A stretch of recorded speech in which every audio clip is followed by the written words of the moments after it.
श्री गणेशाय नमः। जय श्री राम, जय सीताराम। क्या आप जानते हैं माता सीता का जन्म कैसे हुआ?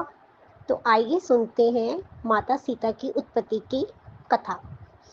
देवी सीता मिथिला के राजा जनक की ज्येष्ठ पुत्री थी, इसलिए उन्हें जानकी भी कहा जाता है।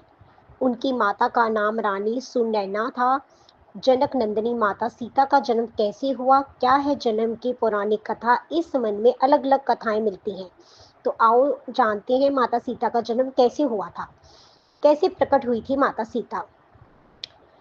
पौराणिक कथा।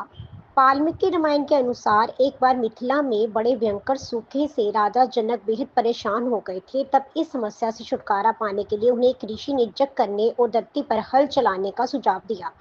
उस ऋषि के सुझाव पर राजा जनक ने यज्ञ करवाया और उसके बाद राजा जनक धरती जोतने लगे। तभी उन्हें धरती में से सोने की डलिया में मिट्टी में लिपटी हुई एक सुंदर कन्या मिली।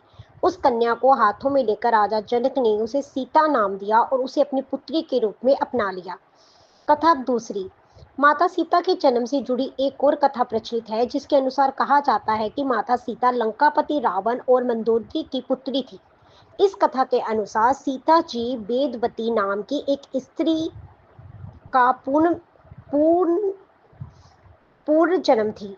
वेदवती विष्णु जी की परम भक्त थी और वह उन्हें पति के रूप में पाना चाहती थी। इसलिए भगवान विष्णु को प्रसन्न करने के लिए वेदवती ने कठोर तपस्या की। कहा जाता है कि एक दिन रावण वहां से निकल रहा था जहां वेदवती तपस्या कर रही थी, और वेदवती की सुंदरता को देखकर रावण उस पर मोहित हो गया। रावण ने वेदवती को अपने साथ चलने के लिए कहा, लेकिन वेदवती ने साथ जाने से इनकार कर दिया। वेदवती के मना करने पर रावण को क्रोध आ गया और उसने वेदवती के साथ दुर्व्यवहार करना चाहा। रावण के स्पर्श करते ही वेदवती ने खुद को भस्म कर लिया और रावण को श्राप दिया कि वह रावण की पुत्री के रूप में जन्म लेंगी और उसकी मृत्यु का कारण बनेंगी। कुछ समय बाद मंदोदरी ने एक कन्या को जन्म दिया, लेकिन वेदवती के श्राप से भयभीत रावण ने जन्म लेते ही उस कन्या को सागर में फेंक दिया, जिसके बाद सागर की देवी वरुणी ने उसे कन्या को धरती की देवी पृथ्वी को सौंप दिया और पृथ्वी ने उस कन्या को राजा जनक और माता सुनैना को सौंप दिया। जिसके बाद राजा जनक ने सीता का पालन पोषण किया और उनका विवाह श्री राम के साथ संपन्न करवाया।